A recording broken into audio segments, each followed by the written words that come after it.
few snaps and a clap. Good morning, and welcome to the Voices of Victory podcast show. I'm your host, Mario DeLeone. Today we're going to unpack very quickly, it's going to be a short video, we're going to unpack a video on metaphors. We use them all the time. We use metaphors for everything.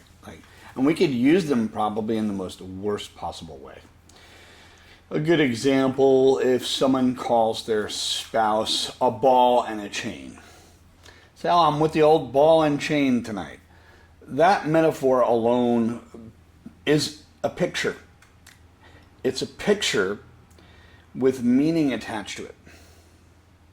And that's what the metaphors will have a tendency to do. And this is something that a lot of us do unknowingly. In other words, we're not even consciously aware that we do it, but we do it.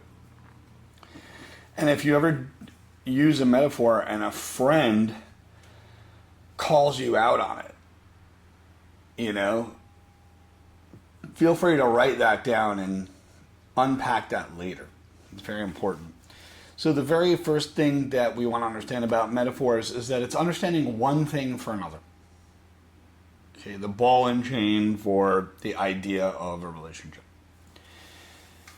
What people do with it is they link a core image in their head to an abstract idea. That's how it goes. It takes the intangible information and actually explains it to the person in a vivid way. So let me give you an example. Time is a thief. Right? So time is not something you tangibly touch, or hold, right? Unless it's a watch, but that's not the time, that's the watch that you're holding, right? So with that being said, having the idea of time as a thief, it's what we call, in a nutshell, a cognitive shortcut. And that's what metaphors are. They're shortcuts in your brain to direct you towards meaning in some way, shape, or form. Now, when we take a look at these particular metaphors, when people say, I'm broken, and there's a t-shirt out there that says, I'm broken, and the inside of the word broken, the word okay is highlighted. That's changing the metaphor, that's changing the meaning by using the word. If you look at the idea of I'm broken, but creating a new metaphor would be I'm in the forge and I'm being strengthened. Because, if you take a look at a sword, the sword could be broken or have problems with it, and you take it into a forge and you can wind up working on that sword, healing the metal and rubbing the edges out and doing all the things that they do. Another metaphor would be I'm lost to we're on a new adventure. We're going in a different direction in having a new adventure. This works great with kids because the moment you hear kids say, oh, are we lost? I've heard children say this in the car. Are we lost? And we say, no, we're just on an adventure. It's okay. It reframes everything. And an old friend of mine did this with her own son, and it's stuck in my head ever since. It has. So the I'm lost into adventure. Right? Another thing is when people maybe start exercising or working out, they may say, oh, exercise is just such a heavy burden. The metaphor is you're actually using your energy to build strength.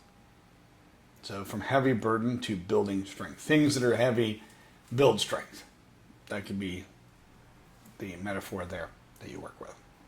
Another one people might say is, oh, I'm stuck in a storm. I'm stuck in a storm of emotion. To you're actually sailing forward into the calm.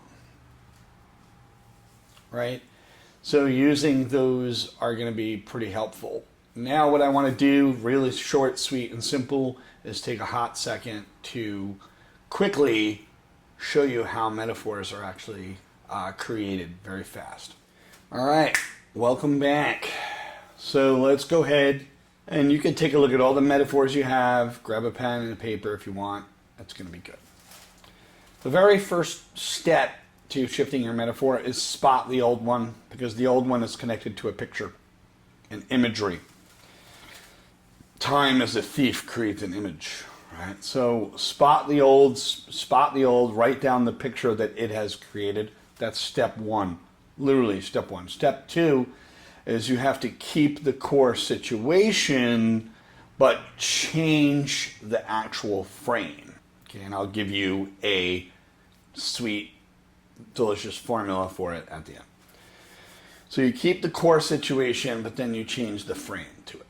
So an example would be, oh, I'm totally lost in the maze of life. But here's the thing. When you are in the maze, you get better at finding the exits. So that is an example of how you can empower yourself, right? So step one is spot the old. Step two is keep the core situation. Just change the frame of reference or the frame. And the third one is use a growth-based, purpose-based, skill-based word.